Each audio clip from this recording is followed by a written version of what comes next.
Hey, Brent Porcio, TopVelocity.net. Wanted to go over a key part of your med ball training. I mean, can go into your baseballs too, obviously, is the difference between understanding your potential energy coming from your ground forces. You know, if you're using the King of the Hill plate, the ability to, get the plate to pop in your throws, and then also too, at front foot strike, your ability to get extension into your release. Like right here with Weston, he's had some issues with really good potential energy. What's your vert? Like 35. Like 35. Broad was almost 10. So he's got good leg power, having a hard time transferring it well with kinetic energy. He typically wants to land forward, land over a bent front leg, and then uses a lot of arm. His upper body, he probably overpowers with his upper body due to that poor transfer. So the no throws, if you look into the app, the no drives are good throws to really get someone to put more into the kinetic energy than the potential of the ground force. So, we talk about this. I did a video a while back. If you want to check it out on YouTube, the 80-20 rule.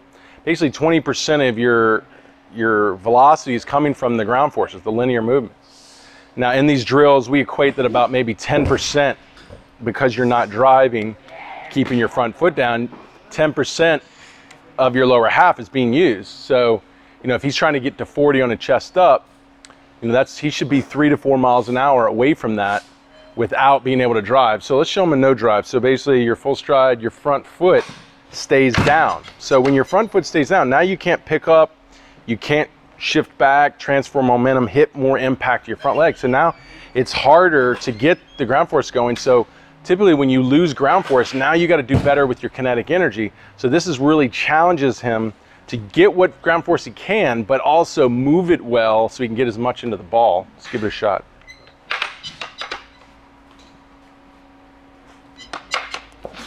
Right? So he spikes it there. The velo was better, but he spikes it, so that usually the velos are higher when the trunk can get out farther.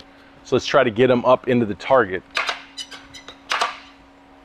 So really shift back, load into your back leg. There you go.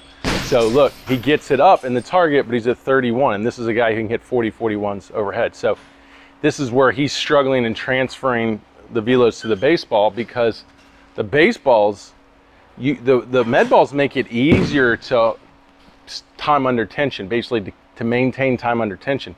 Because of the lighter weight with the baseball, it's harder to maintain that time under tension. So if you have any if your ground forces are getting you out of timing, out of sequencing, then you're gonna not see the jumps to the baseballs, and that's where Weston's been struggling. So making him stay more into the ground and really get that kinetic energy going is key. So let's do another one right now. See if he can, and like what he wants to do is he wants to drive quickly, right? Yeah. So if he can load into his back hip, shift his weight back, and allow that back leg to really push and drive, that's the key. Yeah, see, look, you went too quick. Try it again. 34 of those, not bad. I want to see you shift back, hold, and then drive, like the arm moving the whip. I don't want it to be a quick movement of the arm. I want it to be a load and a big, powerful movement, even though your front foot's down, because that's going to force the kinetic chain to really deliver. Load it back. There you go. Yep, that's it. Good. 34. Okay. So this is a great, with those no drives, is really great for getting you to emphasize more of your kinetic sequencing, which is what he needs, because he's just a guy, he's so powerful, he just wants to let it go, let it rip, and it doesn't sequence well, and it doesn't transfer a lot of well to the ball a lot. So the no drives, and you can do them in separation. Let's show them a separation. So same thing, full stride, front foot stays down, get on the line so you're closed. Okay, same thing, he's gonna have to load back, get as much ground force as he can, but sequencing it really well, right? And you can see he's up, so he got back, didn't get enough power moving forward, his front leg didn't kick in. But still for him, these look better than when he's like with the baseball and he's out of sequence and he's driving, he lands over his front leg, it doesn't kick back. So these, because of the weight, is making him sequence better. So these are really good throws for him. Even though he should blend with the baseball, but these are really good throws for him to start improving this sequencing issue.